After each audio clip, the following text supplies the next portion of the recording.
Hello and welcome. In this video, as a part 2, we're going to explain how the gauges function. Now we got this clean and nice Harbor Freight kit, and we're going to go ahead and explain everything about it. By the end of this video, you'll be aware of everything involved with these gauges. So if you already know about this, you can skip this video. So as you are starting to learn, you definitely want to go through the basics. So let's go ahead and explain to you how this thing function and what you really need to know about the details. So this is a Pittsburgh from Harbor Freight, but you can get better quality from somewhere else. So the very first advice I would tell you, if you are starting and you are not experienced person, I'd recommend you to buy a brand new one, even a brand new cheap ones. You don't have to buy an expensive one, because if you buy a used one, there's more likely there is a chance of a leak. If they're like leaking from any of the fittings, or the valve is not operating right, or the gauges are not good, it will drive you crazy. So this is a really good start with a brand new one. So the gauges are like two. Why do we have two? Because as we explained in this video number 1, that every air conditioning system have the high side and the low side. So the low side is the blue, because the low side is the cold. That's how you can just remember it. The high side is the red, and the numbers of the pressure are so much higher. So the thing is, like, the pressure goes on the blue as you can. Let's start by the blue. The pressure is maximum 350 psi. So unfortunately with these gauges, we don't have a anything in bars. So if you're like not in a country that you don't use the psi, we'll put in the link exactly the pressure. I guess 1 bar is like 30 some psi. Well, I'm gonna put that in the description in the video. Look down and you see it. So but we note that we have 0 and we have 30. That's not a psi. Anything below the 0 is inch. Hg is the inch of mercury, and that's the unit we use to measure the vacuum. So any suction pressure, it's considered in inch of mercury, because it's not even a pressure, it's like a suction. It's close to a void. So that's why it's below 0. It's like a negative thing. If you want to like look at it, it's not negative, but let's say it is. So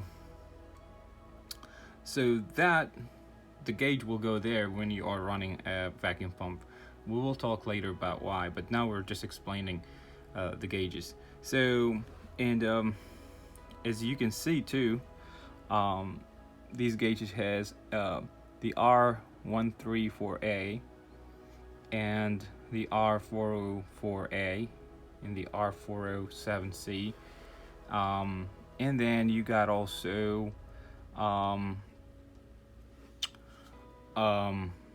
those other ones you don't really need. We're only gonna work with the R134A. Let's not get involved in whatever we do. So that's the high side. This is the low side, and the high side is you can note that it starts from 0. So what does that mean? So it means, like, if there is a vacuum on the side, this gauge will not tell you exactly how much it is, but you'll see the needle goes down, like below 0. So how does this thing work? Like, what is these ports? Let us talk about the valves and the fittings. So we see a lot of fittings here, and what is everything's gonna do? This is a lot simpler than what it looks. So let us start by eliminating the dummy fittings. This one here and this one here are dummy fittings. They're not doing nothing. Those, well, you will see later when we take our hoses and hook them up to everything here, you'll see that these are not serving anything. So let's say, with common sense, if you were just trying to do this by yourself, you'll see here it's closed, there's nothing. So that's a one thing. Okay, so you have here a valve, and there is here a valve, and obviously this concerning this side and this concerning this side. This you can split in two with one thing only in common. The only thing that can relate this and this is the charging hose fitting. So there you can notice that these have two. I used to have a one that only a one charging. So one of it doesn't have a Schrader valve. One of it is straight open. So you're definitely gonna use that. You don't want to use this and leave this thing open. And this have like a Schrader valve. So, well, you can just, for a matter of emptying the air, you could just temporarily just push it in. I'm not gonna break this, but with a screwdriver. So, or you can just hook an additional, you can hook an additional like charging hose. So if you have secondary source in case the first bottle it's gonna be empty, and then you want to just keep it like that, you just do this and bring more freon from the other bottle, but you need to have another hose. So whatever comes from here, this is called the charging. So this is what you brings the freon. This is going to be equipped with a yellow hose. Now the question is, do you really need Teflon or anything? You don't need anything to hook them up. They're like compression fittings, just let them be. Remember, don't ever use Teflon. If you use it on the fittings, they're not gonna help. If the fitting is designed to be compression or have an O-ring, it may help with the O-ring, but you may run into bad consequences.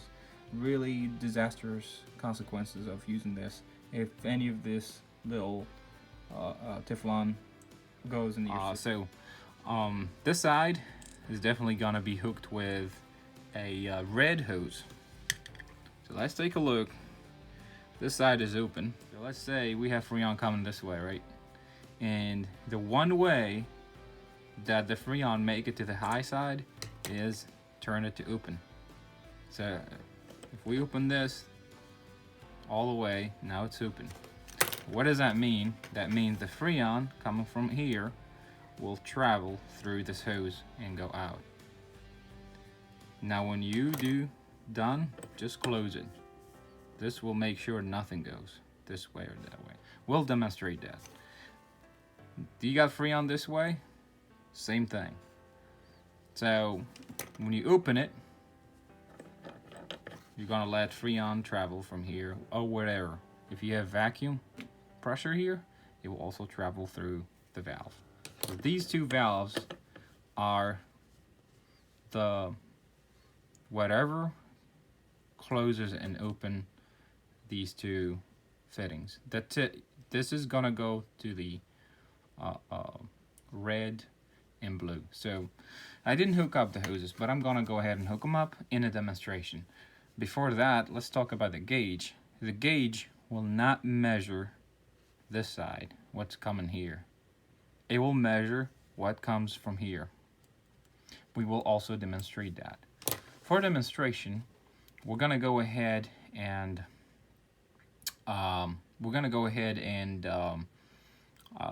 hook up some vacuum as we are inside here, and we're gonna watch the pressure, how it changes. And also we can also take a can of freon and put it in here and watch the difference of pressure. And in the third video, we're gonna go talk about the parts and how to hook up the hoses to the car, and that's when we are gonna really tackle things.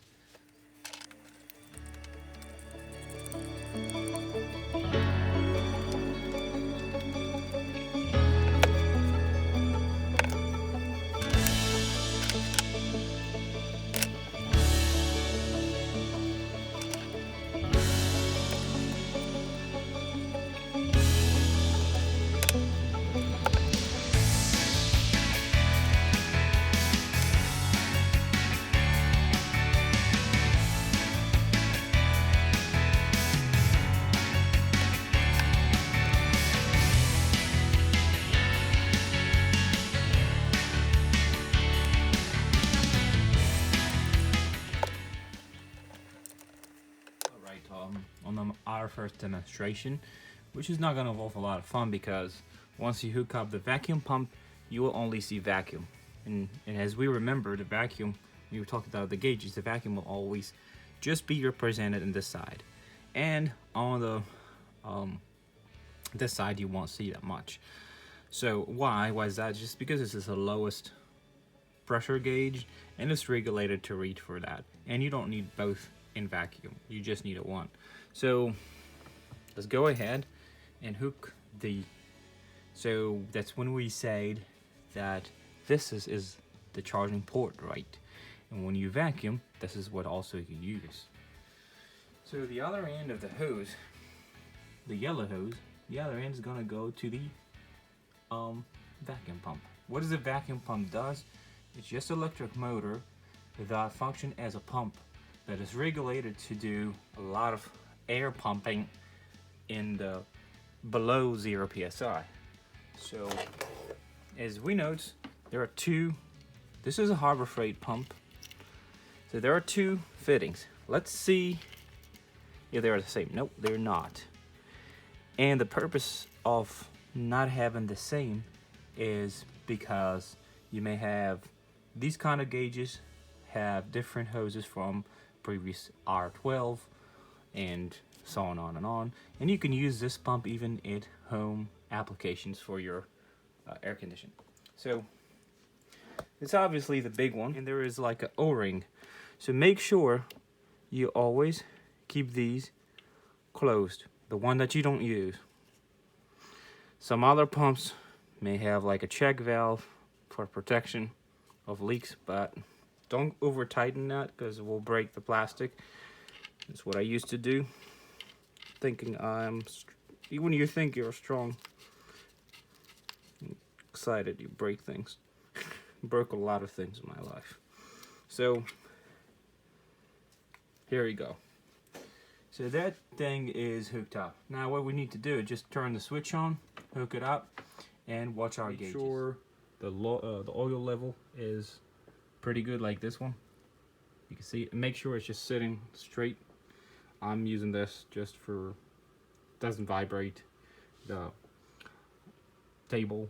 And also you got the drain plug there, so you drain it every like few hours. Like it depends. I didn't really read the directions on how many hours, but make sure you do, and make sure you change oil so you got this to last a lot longer, because this pump function for like every time you use it, it will function for an hour or two on the car. So not like this demonstration be so quick. So, and also I'm making sure that my valves are closed just to show you. The valves are closed here too. The valves are closed on this side too. So let's go ahead and turn it on. There's a button right here behind. It's a little bit light.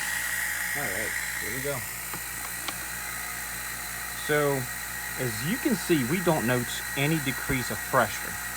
So why? Because there is a decrease of pressure here on the yellow side hose, or the charging port, but you only have access to the gauge on this side, on the blue hose, on this side, because that's where you're gonna use it on the vehicle. You're gonna need it here.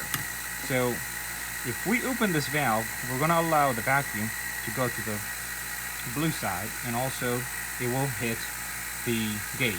So you will see the gauge move.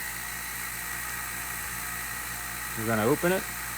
All right, so the gauge going below to 10, and if we keep this for hours and hours and hours, it will also go further. I'm gonna leave it for a while. All right, so one of the good